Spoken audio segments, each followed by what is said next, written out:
And so it's almost like saying it's a hobby, but at the same time, it's quite a few more hours than just what a hobby would take to do this type of work if we're considering VO2 max itself. Well, is it possible that competitive athletes are able to handle more intensity? It ended up turning into this much bigger project than I had expected. In fact, this was probably, I'd say, the most demanding and complex project I'd ever worked on. When we train our VO2 max, we know if you're exercising and you go above your maximal metabolic steady state, you can't replenish your CT. It may be beneficial for highly competitive athletes who sometimes need to push above by training at such a high intensity.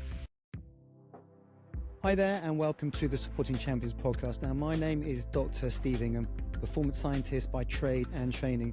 And in these discussions with performance experts, practitioners, and performers, I explore how we deliver performance, how we support others to perform, and the underpinning knowledge and concepts at play. I really hope you enjoy the conversations from today's episode or from the back catalogue. And if you do, it'd be great if you can take a chance to like and subscribe to the channel, or for the audio, take a moment to leave a review. It really helps the show. Right, let's get into the discussion. Hi there, folks. Welcome to the Sporting Champions podcast. Now, in this episode, I speak to Michael Rosenblat, who runs a system called Evidence-Based Coaching based in Toronto in Canada and has an affiliation with the Sylvan Adams Institute of Sport in Tel Aviv.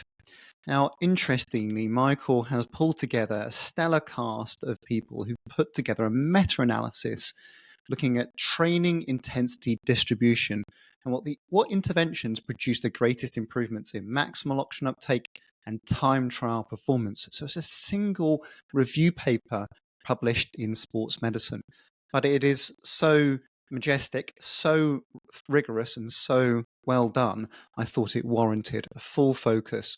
And so Michael is going to explain a little bit about how they approach this and the rigor and the quality assurance that they put around the meta-analysis and comparing polarized training approach, pyramidal training approaches, threshold-based training, high and low intensity training approaches with a group of recreational athletes and competitive athletes, and what actually occurred, and what differences and what similarities. Sometimes training isn't necessarily going to make a really big difference, no matter what you do. But under certain circumstances, it appears as though it matters. And so we're going to get into that. It comes with lots of disclaimers, lots of explanations about some of the limitations behind the approaches, some surprising findings behind that too. But it also comes out with a really interesting approach as to what type of training might be more suitable for competitive athletes versus recreational. I hope you enjoy the conversation. Michael, welcome to the podcast. How are you? I'm doing well. Thanks for having me. It's nice to be here with you today. 5:30 in Toronto. Thanks so much for getting up early. You said before we started recording, you have a few clients, people to liaise with in Europe, so you're up at the break of dawn. Yeah, I've been doing this for a few years now, where I've been getting up really early, meeting with people out in Europe, either for working on projects as well as different meetings. But even more recently, I think I've been up most hours of the night because we have a 13-month-old little guy. So yeah, been up quite a bit these days. I'm up at 4 o'clock in the morning. I might as well record a podcast. I like it. Yeah. Hey, look, it's unusual for me to think about a sort of a pure focus on a single paper or an output review paper, and but I think it warrants the attention. And we spoke last year, and you came fishing for some of my data for this big meta-analysis that you were putting together. My data didn't make the cut, but the paper is now out. So I'd love to dive into that. Could you, before we do that though, just tell us a little bit about yourself, your background? You've got a really super interesting background. I'm sure people will be fascinated to hear it.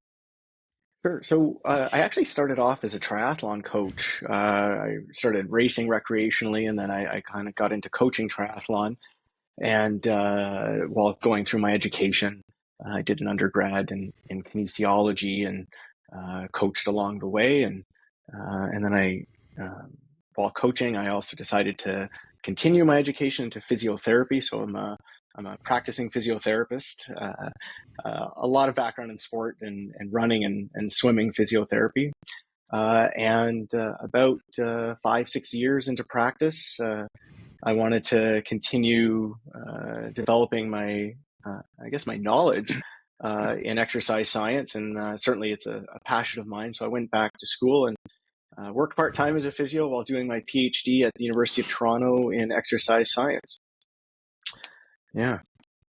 Fascinating background. You've already classified yourself as racing recreationally, which so you're competitive but sort of a recreational level, which is probably relevant to the paper we might get to talk about. But fascinating that you've got that both of those sides then, and that's do you find that complementary? I mean, you're sort of a bit of a polymath, or either that or you're indecisive for your career. But do you find that complements your practice as a therapist, that you can support people without your understanding of the workings of the physiology? I'd say definitely it has on both sides of things, because I find as a practitioner, be it as a coach, physiologist, or as a physiotherapist, sometimes we get trapped in our own perspective based on our specific profession, and coming in with this background also as being an athlete. It allows me to look at the whole picture, and I'd say it certainly has helped myself as well as my athletes and patients along the way. And yeah, it definitely gives me a very unique perspective.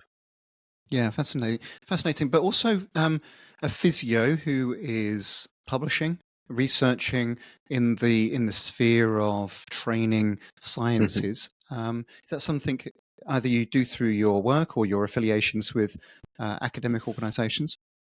So it's funny because I was formerly in academia. I was when I was living out in Vancouver, I was faculty at Simon Fraser University, and I'm probably one of the few people who would have resigned a faculty position. But I resigned my position to move back to Toronto, and I continue doing research. I love kind of finding out the best way to help my patients and my athletes. And so I continued doing research, and I ended up becoming affiliated with the Sylvan Adams Sport Institute. And so I'm continuing doing research with them as well. And so it's almost like saying it's a hobby, but at the same time, it's quite a few more hours than just what a hobby would take to do this type of work. Research as a hobby.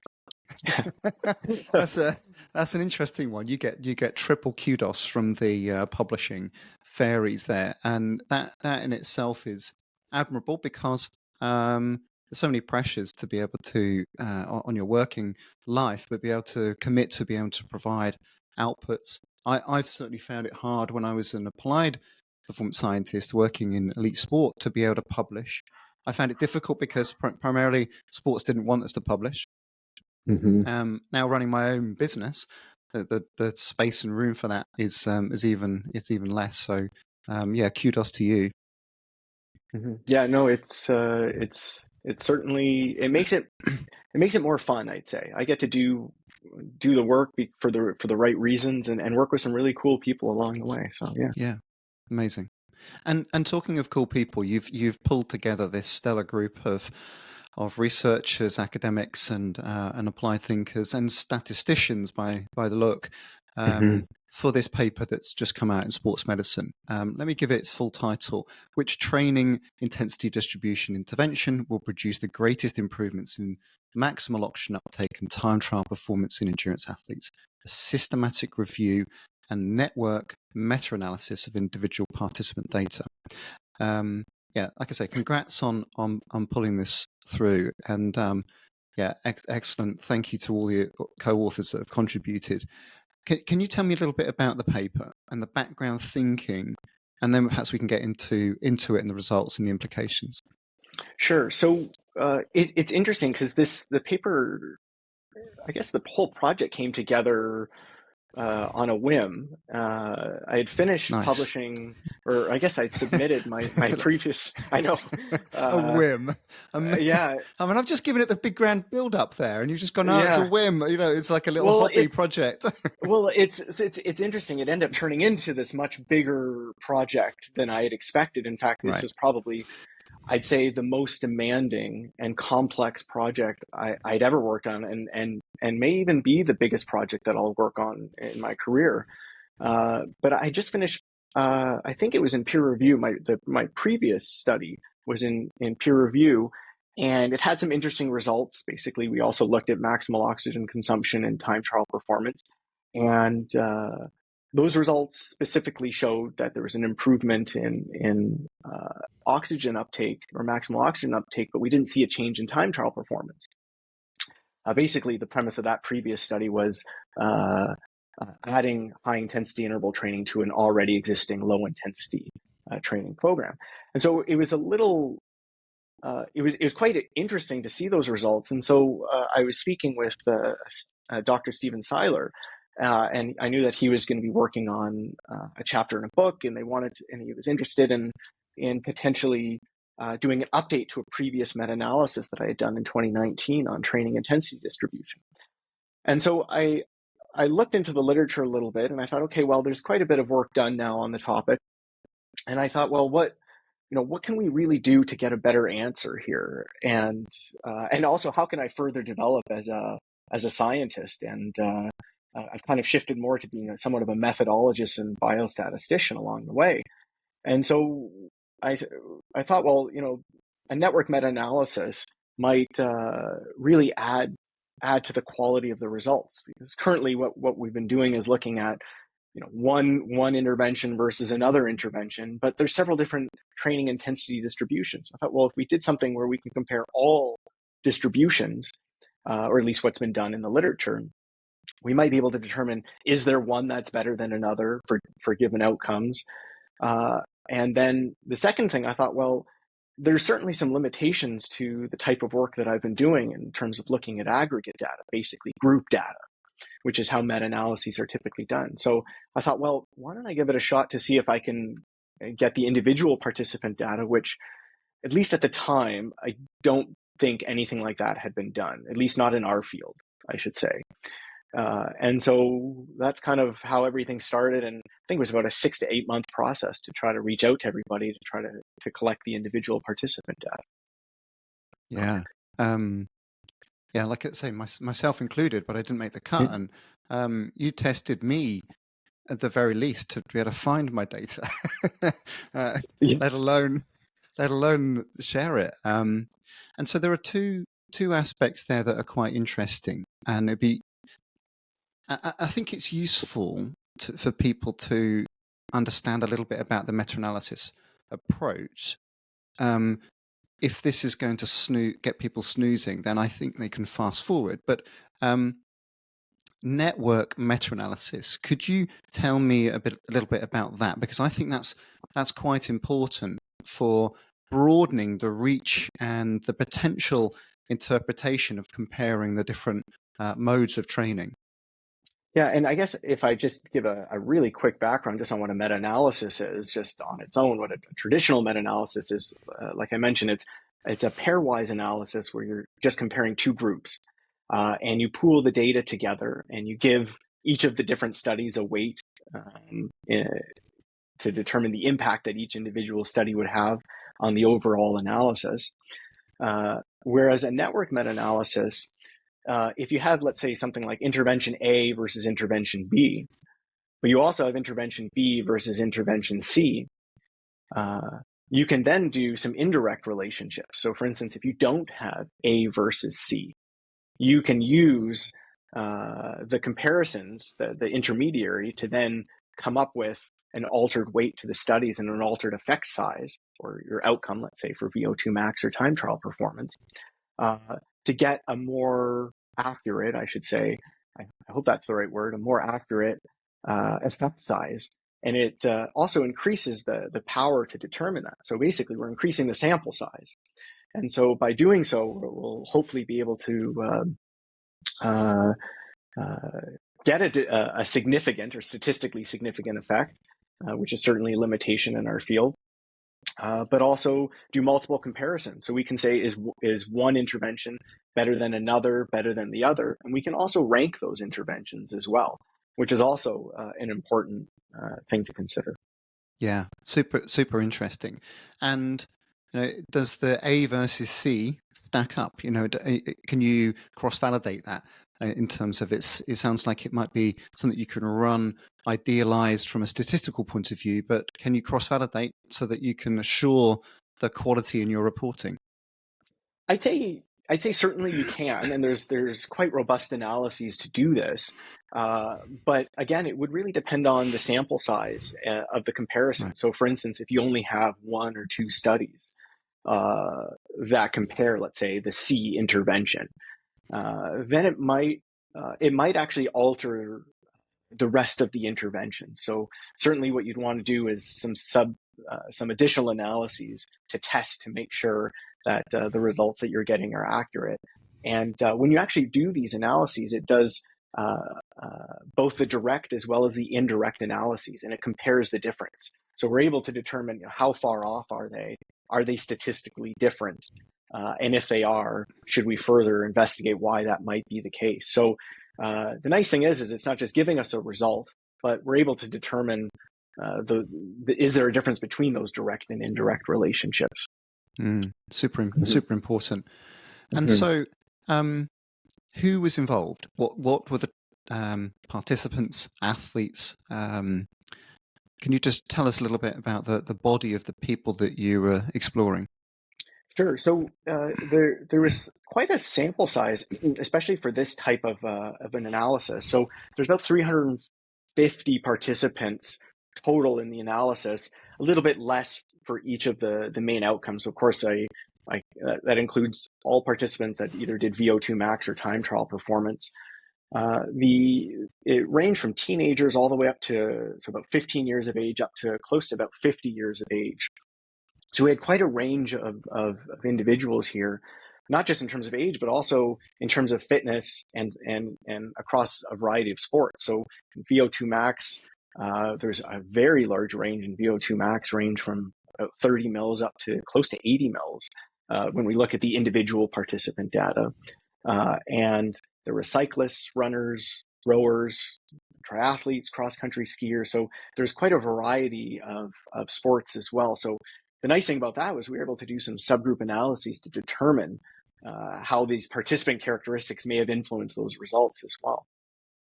Yeah, super interesting in that sense that you've got, and the time trial duration that you were exploring, was that reflected in the event type? So if you're talking about 800-meter runners or a couple of minutes, all the way through to cross-country skiers or a couple of hours, what did you have a range of those time trial durations? Yeah, very, very good and important question, actually. We only included what we would say is long distance athletes, or those that would require at least an energy system that was predominantly aerobic. So if we think of sprint distance or short distance, middle and long distance, it was long distance and above. And they ranged anywhere from a 2K erg test, which roughly 7 minutes, I think, all the way up to, I think we had some Ironman athletes in this as well. So all the way up to 8 hours. So that really gave us quite a sample to look at in terms of time trial results. And then interestingly, we were also able to look at subgroup analysis to determine if the distance of the event or duration of that event would influence the results as well.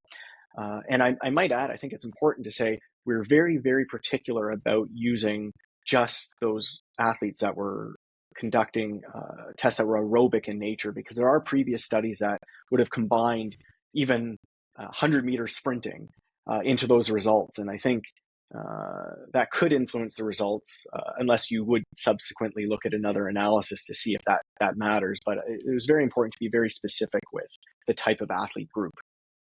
Okay. And then let's go through some more of the sort of setup. In terms of the definitions of the training models that you examined, just talk people through the categorization that you used.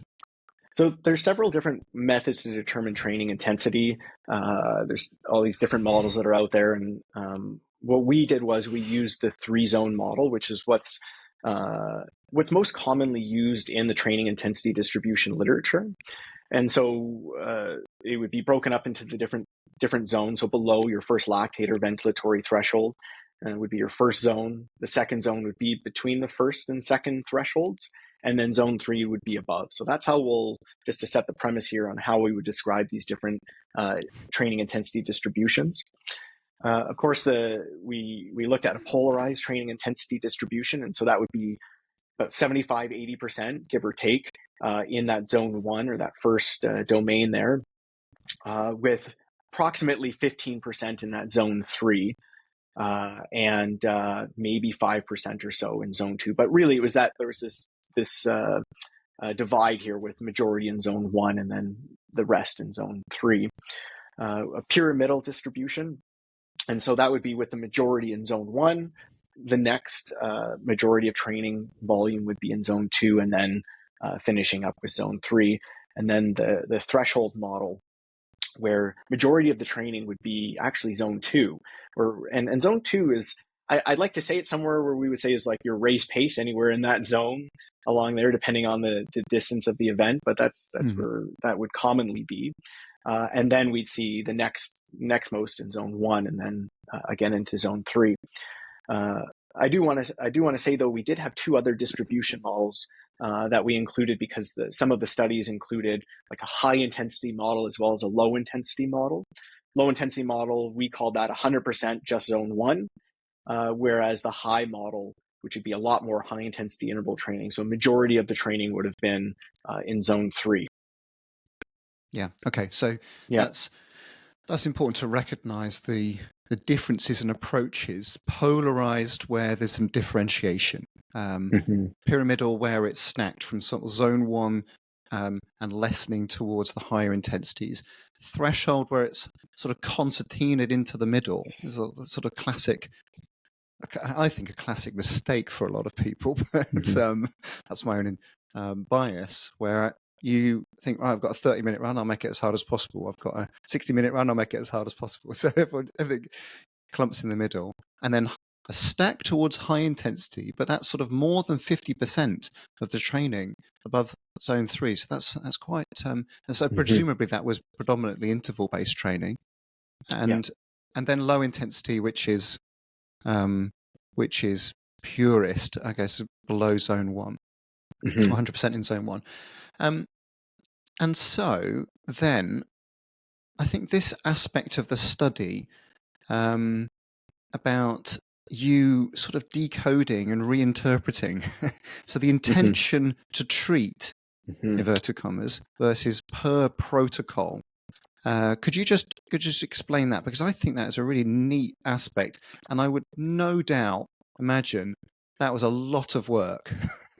Yeah. So, and definitely it was. I think this is where I think it was almost a year of coding.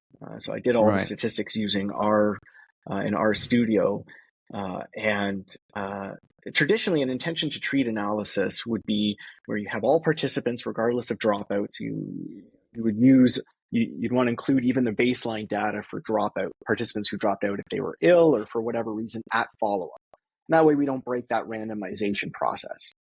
Whereas a per protocol analysis traditionally would be, we would only include those participants who completed the study when conducting the analysis. Now, hopefully, as good scientists, we would conduct both analyses in our publications, because it would be good to see the difference, and it also help limit the risk of increasing bias in our results.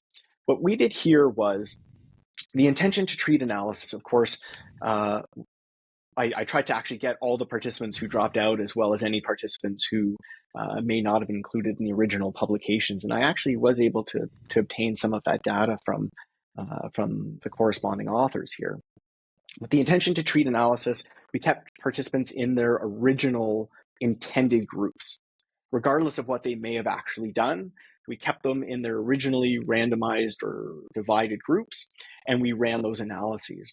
Whereas in the per protocol analysis, and this is where it really got interesting, because we had to find a common measurement in order to redistribute participants into the respective groups that they actually completed. And this is really, it's funny, I didn't think at the time when I was doing this, one, that it would be this difficult to do, and then two, how important this analysis is, because it's what we find in exercise studies, as well as in other types of studies, is that adherence rates drop. Or when I say drop, it's just participants may not actually do what we prescribe for them to do. And so I reallocated participants based on heart rate, time and zone. So I use heart rate to guide what intensity zones the participants were in. So I had to collect all that data from the corresponding authors. And that was actually quite a bit of work on their side as well. I was able to collect week by week data for several of the publications, and then also just cumulative data for some of the others, and redistribute based on the training intensity distributions that were observed using heart rate, and then conduct the analysis again.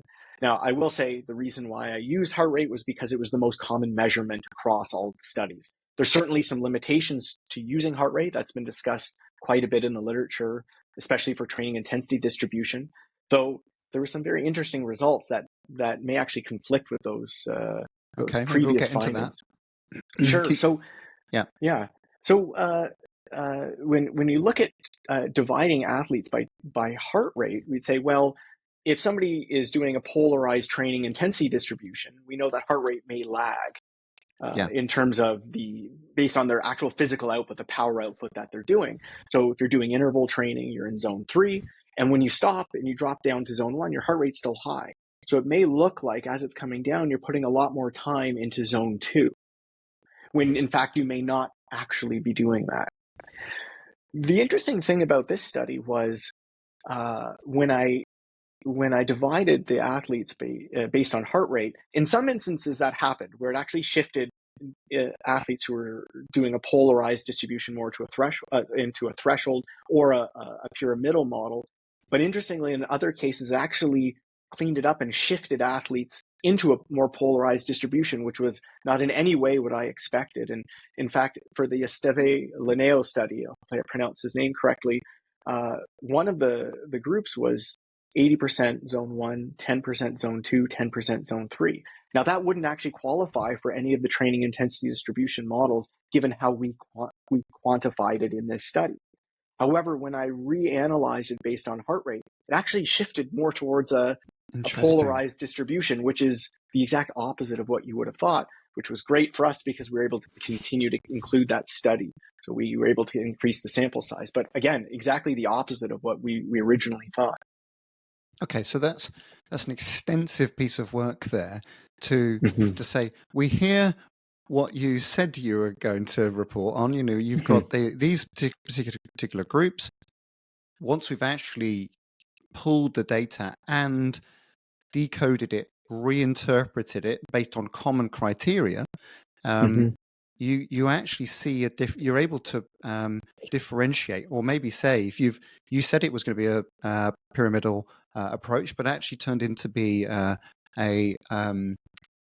polarized approach. And so you've got two different categories: the intention and what happened.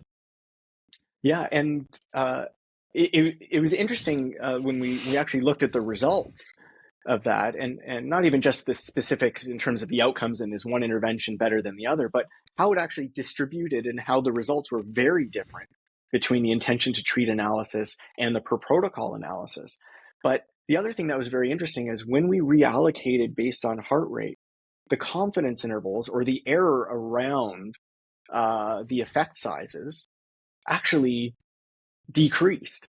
So it actually, by reallocating these athletes into their respective groups that they actually completed using heart rate, the results became a little bit more concise, which, again, not something that we went into the study thinking was going to happen. It was just a very interesting find. This episode of Supporting Champions podcast is sponsored by Athlete Now, the perfect platform for sports practitioners looking to expand their reach. Whether you're a sports scientist, therapist, or coach, Athlete Now helps you showcase your expertise, connect you directly with athletes, and grow your business. With no ads, no commissions, and access to industry discounts, it's designed to make your services stand out. Join as a practitioner today to get listed, promote your services, and connect with athletes who need your support. And for athletes, it's free to sign up, giving you access to exclusive discount deals and direct connections with the best in the industry. Visit theathletenow.com to find out more.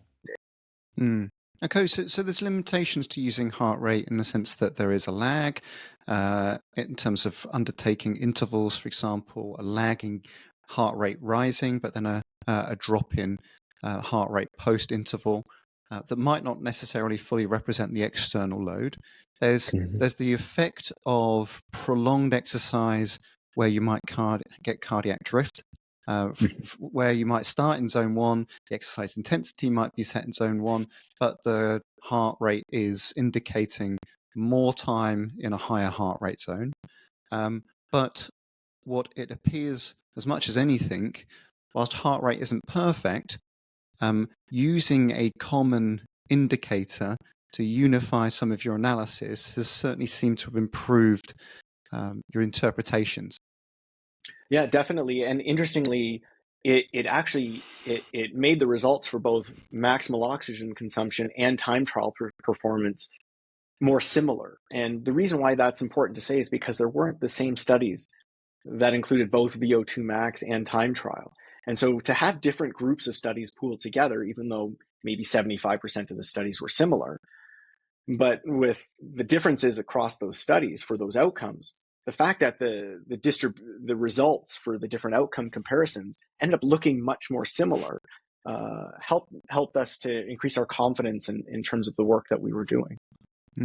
Interesting. And probably worth just noting briefly about quasi-experimental. So you included a few observations where effectively someone was following a certain protocol rather than being randomized, and therefore you were observing what was the change that they from their chosen training model. Was that the right interpretation for that?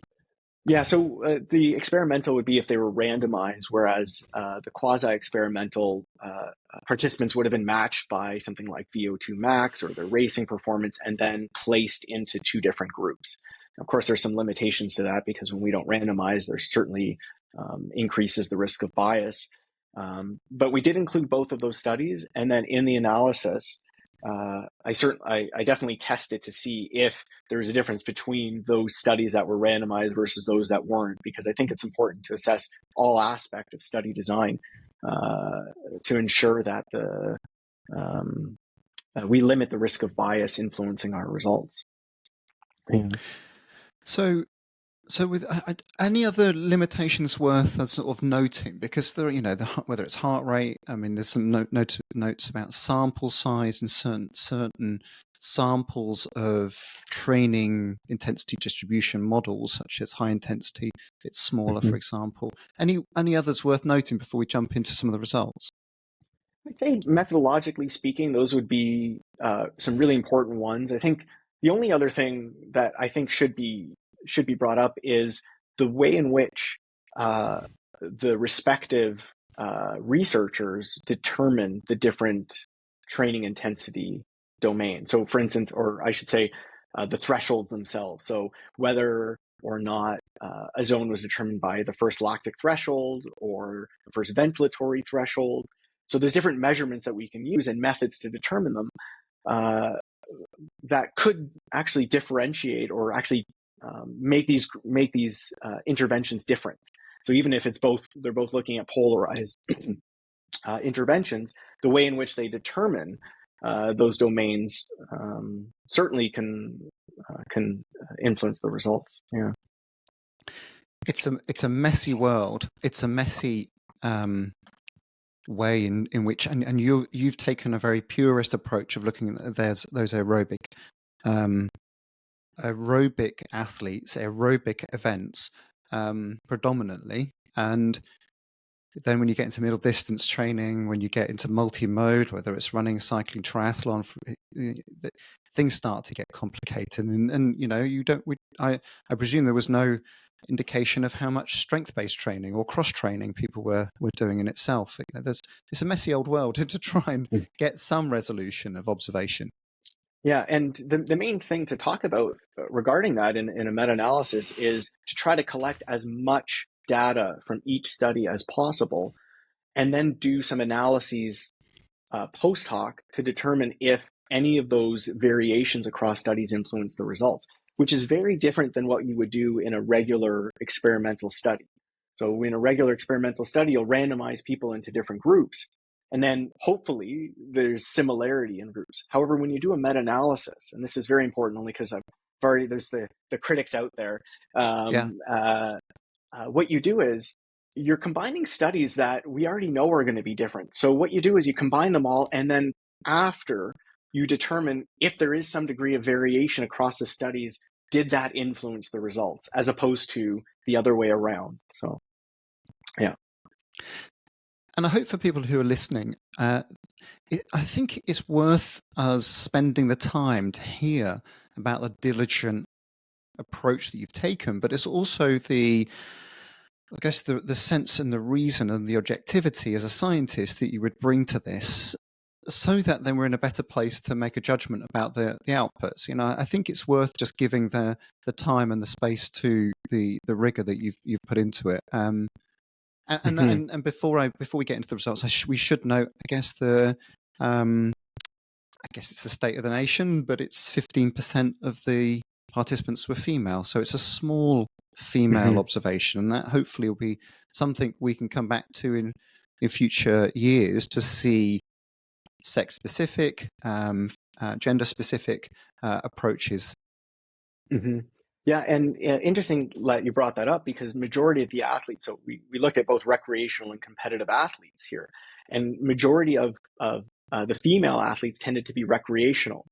And after we did the analyses, we looked at, instead of dividing recreational and competitive athletes based on their VO2 max, we used some categories like, are they racing nationally or internationally or at a college university level, and consider those to be the competitive, whereas athletes that weren't categorized into one of these types of groups, we considered recreational.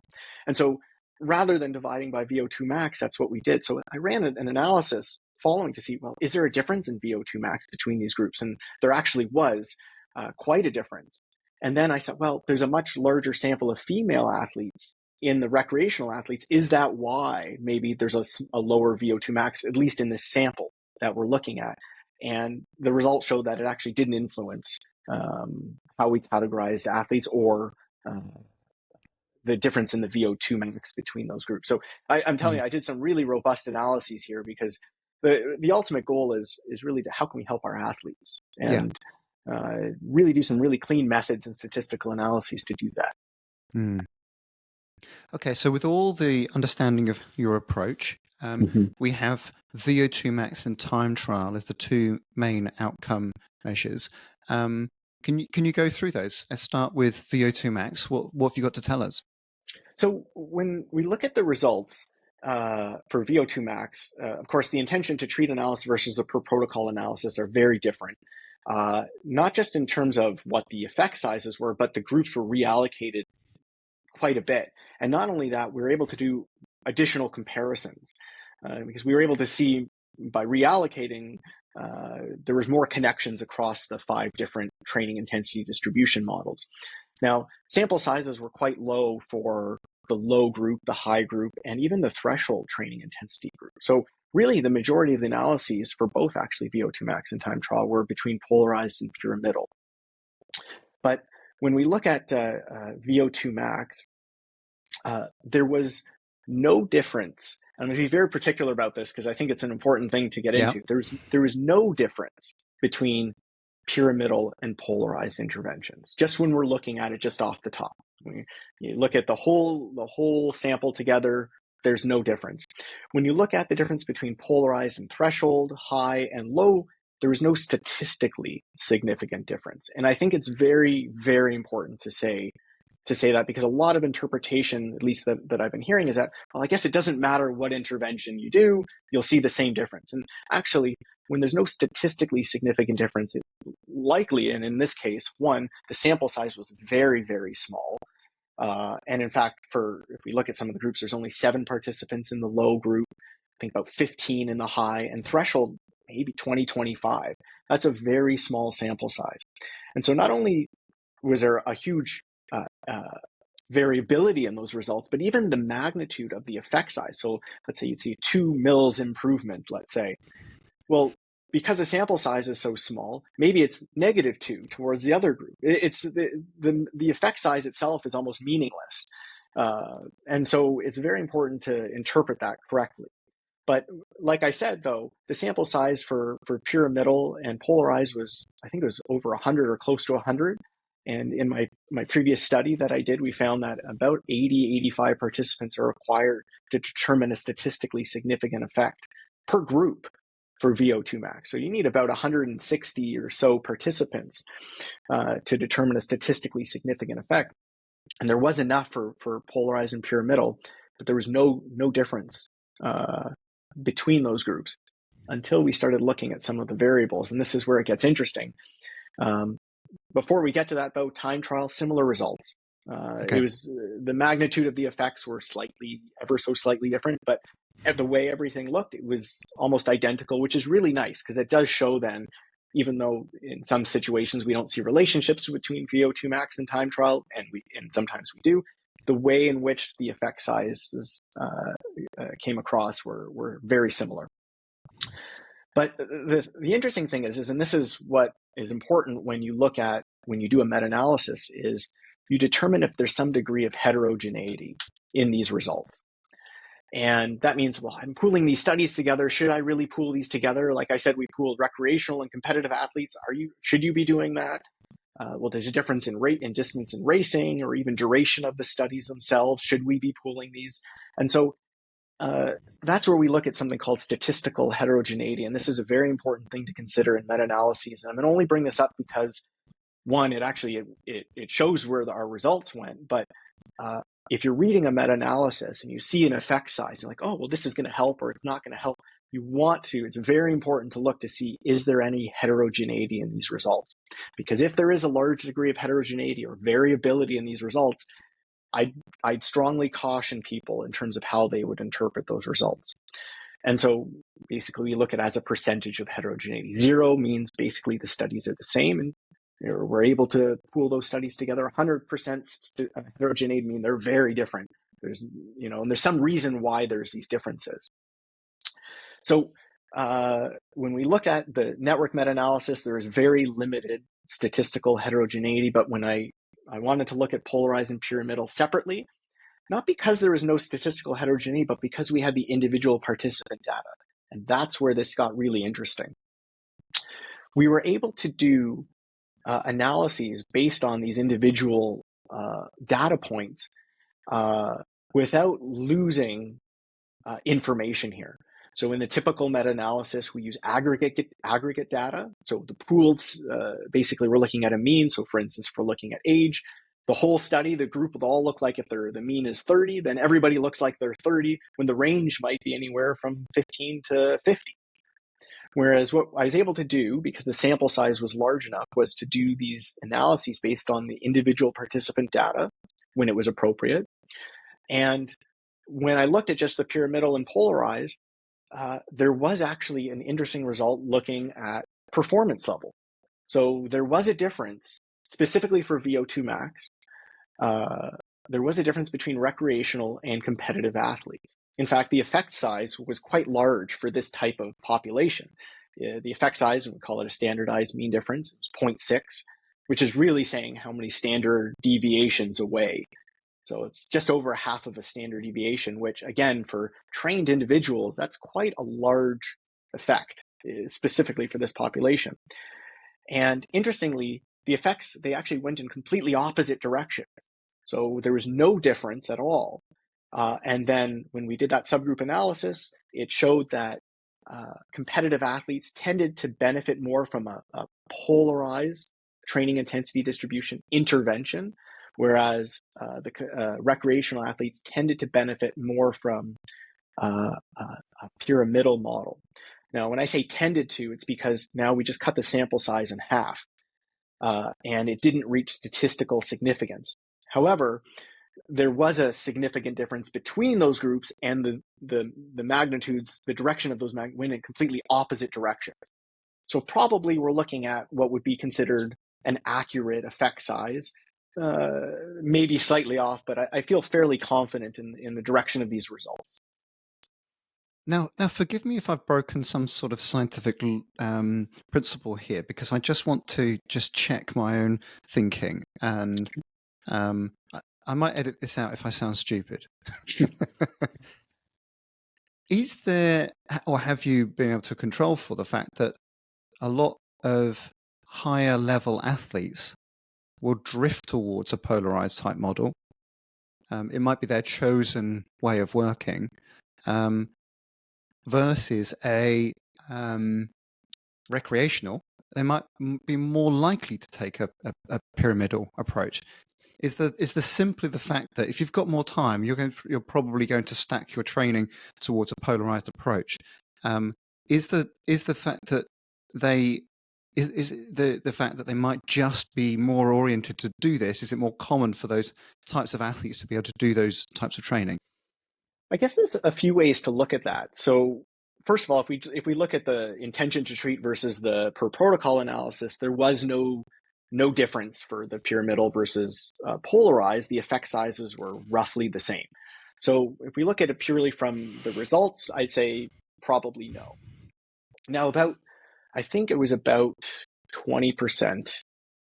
I can't remember off the top of my head, but about 15 or 20% of athletes actually shifted groups. Yeah. So we do know that athletes will select based on what maybe what they prefer to do, and I think that goes across regardless of any type of study that you do. But interestingly, this came across, and I don't remember if it was. I think it was one of our reviewers asked us about, well, what about training volume, and how can that influence the results? Well, first of all, the training volume itself didn't influence the results. So basically, if we looked at one study that the athletes did 10 hours and another study where athletes did 30 hours, there was no difference in terms of the result.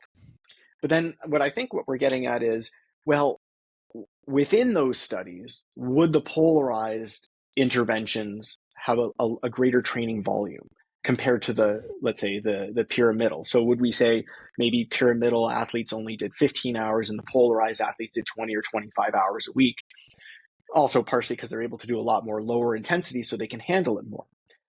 And interestingly, only because of the way we thought about how this reviewer asked us the question, we addressed both of those. In fact, we addressed the initial one, but we actually found no significant difference within groups between polarized and pyramidal interventions across every study. So I ran an additional pairwise meta-analysis with the outcome not being VO2 max or time trial, but with the outcome being weekly training volume. And I then used those two groups. And there was no difference across those groups. So it's a very important question where I'd say maybe practically, I'd certainly agree with you that I think actually athletes tend to do that. The nice thing about this study was that it appears that it was controlled for. And so it gives us a more accurate answer in terms of, is it the distribution of the intensity itself versus, well, did they add more volume? And is that why maybe volume influence it? So purely from a scientific perspective, it was controlled for. So that's really good to see. And it didn't seem to, volume differences didn't seem to influence the results. And so if I've interpreted the study correctly, no significant effect of age, sex, weekly training volume, or sport type on the training response. That's correct. And not only that, even racing distance. So whether it be a short distance or long distance, anything even from study design, looking at did the participants do a wash-in period? So some athletes didn't do a wash-in period, all the way up to 10 weeks wash-in before they would do the intervention. The periodization of the programs themselves. So we weren't able to account for differences in periodization in the sense that I wasn't able to do a subgroup analysis on the variations in the periodization. But because there was no statistical heterogeneity, just looking at the interventions themselves, periodization itself didn't influence the results. So yeah, we looked at everything. Yeah. That's fascinating. That is fascinating because I suppose there is most competitive athletes will have a shift in focus between and around the different types of training models that they would use based on the time in their training phase. So that's really interesting insight. Yeah, and I'd say that would be where the limitations are in running an exercise or sports science study, where we need to keep things very specific, but it's actually at the detriment of, are we going to see how we change an intervention along the way? And I think that's something that that I think we're all trying to work on to improve in terms of how we design our studies moving forward. So that's more of a science limitation as opposed to is that actually the case? Yeah. Yeah. And okay, so very specifically then, it appears that polarized is better, or are we going slightly better for competitive level athletes, which is university level and national and international athletes, and then pyramidal is slightly better for recreational level athletes. Yeah, I'd say I'm going to be even more cautious to say it tends to, it appears as though probably competitive athletes would probably benefit more from a polarized model, whereas recreational athletes may benefit more from a pyramidal model. But again, we're specifically looking at VO2 max in terms of adjusting VO2 max or improving VO2 max. Time trial, we didn't see a difference in time trial between those modes. There can be any number of reasons for that as well, but yeah. Okay, big question then. Have you got a sense, or have you and the co-authors got a sense as to why this might be the case, albeit slightly and probably? Yes, no, good question. In fact, I'm working with or we're trying to get some additional data from one of our co-authors to investigate this. And there's a couple reasons why this might be the case. And again, if we're considering VO2 max itself, well, is it possible that competitive athletes are able to handle more intensity? And if intensity is going to push VO2 max, is it possible that that's why they require to do more of a polarized model? Whereas recreational athletes, maybe they can't handle the same degree of intensity. And so maybe they'll shift more towards a pyramidal model and they're able to recover quicker. It could be one of the potential reasons why it might be more beneficial for them. So that's the first thing that we were thinking. The other thing is, and this is very theoretical now, even though I'm sure many people think about things this way as well. There was one of the studies that was included involved periodizing the training intensity distribution models. Now, of course, we weren't able to include the specific periodized groups because it wouldn't have met the eligibility criteria. But we know that recreational athletes tend to have their second threshold or their maximal metabolic steady state about 10% lower than, I shouldn't say 10% lower because it doesn't quite equate to that, but maybe they're about 80% of their VO2 max. Whereas competitive athletes tend to be close to 90% approximately. And so maybe competitive athletes, if you're already close to that VO2, maybe the next step would be push VO2 max. Whereas when we look at recreational athletes, well, if there's a much larger gap between your second threshold or that steady state and your VO2 max, maybe when you're doing a pyramidal model, maybe it's more beneficial to start pushing, assuming that's what happens, right? I don't have the data to say that necessarily. It's a theory a lot of us think about. Maybe that would shift more of that second threshold closer to VO2 max. So a hypothesis that I have, and kind of spilling the beans on this one here in terms of what we're hoping to analyze, is, are there responders versus non-responders based on where your relative thresholds are? And so that's the other thing that I'm thinking about right now, and we're going to look into the data to see if that's the case. And so one, is it just that there's a difference in how athletes can handle intensity? And then the other thing is regardless of whether you're recreational or competitive, does it have to do more with where your thresholds are?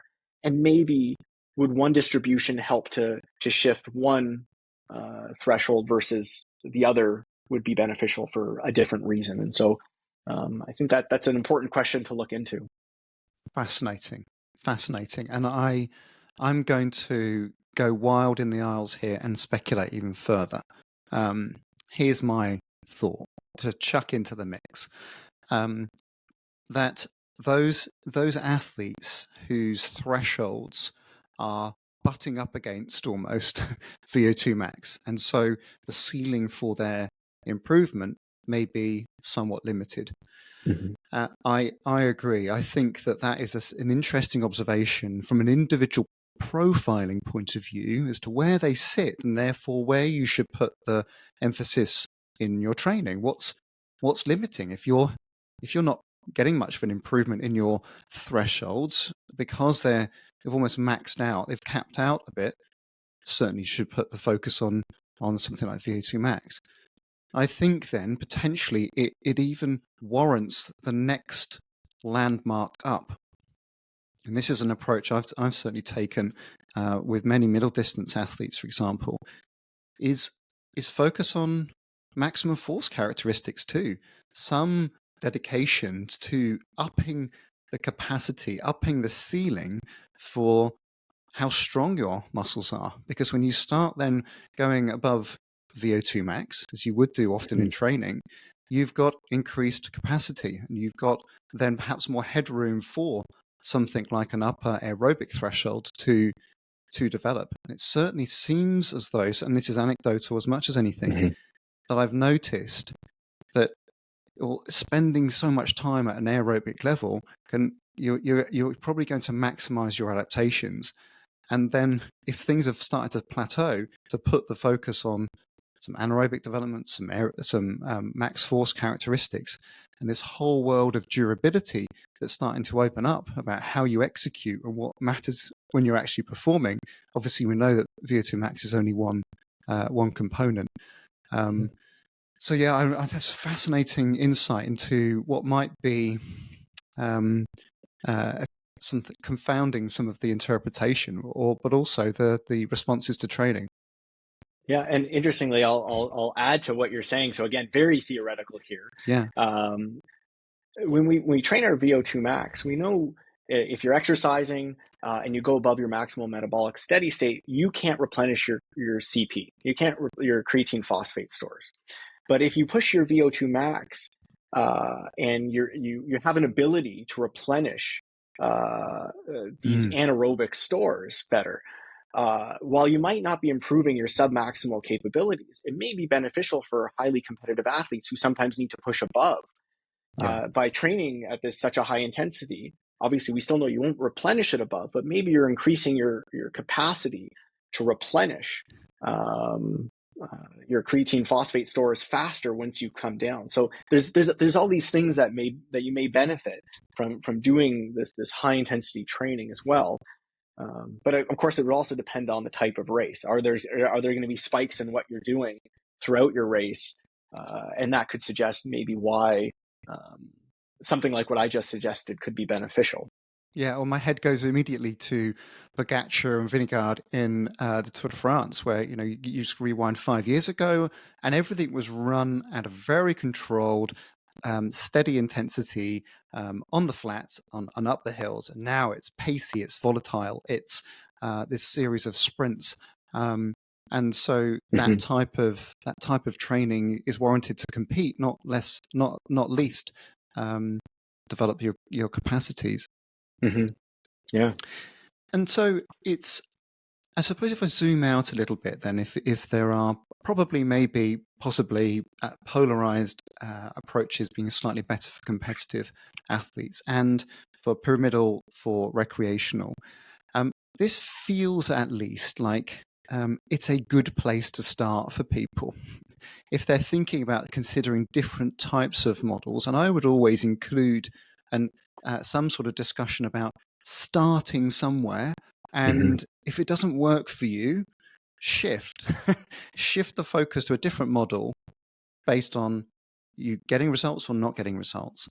And so this seems as though it offers a slightly more focused start point.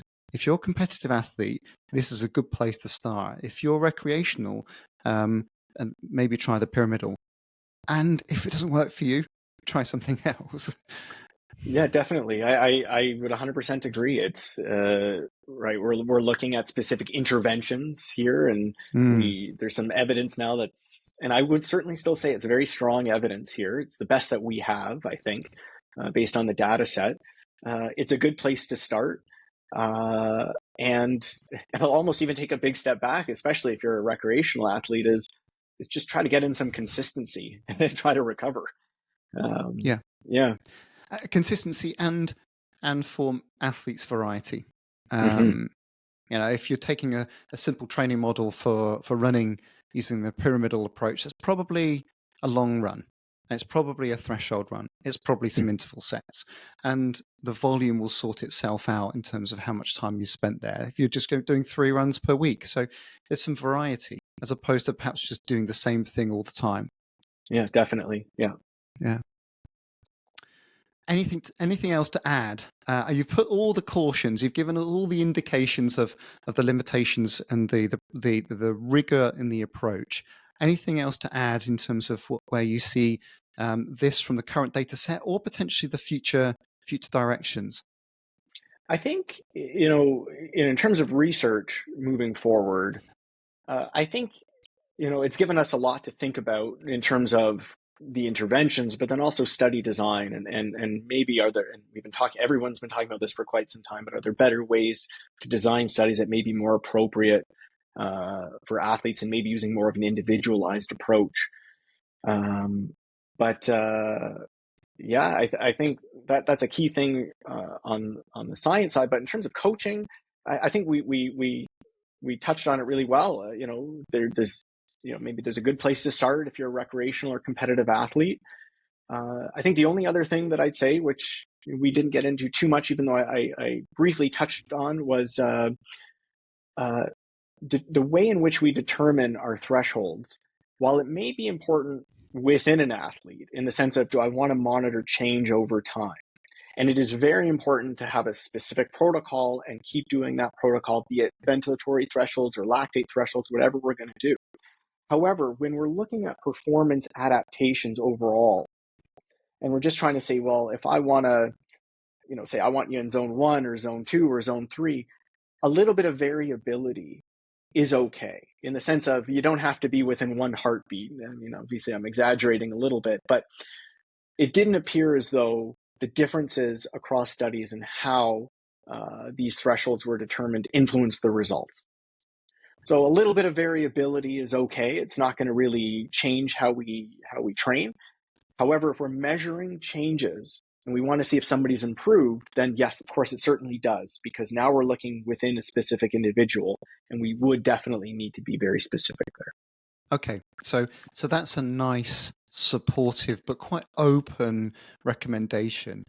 Don't sweat some of the small stuff. Don't worry about it too much. I mean, I'm thinking of the runners who only choose flat roads because they have more control. Their heart rate is more stable in a heart rate zone.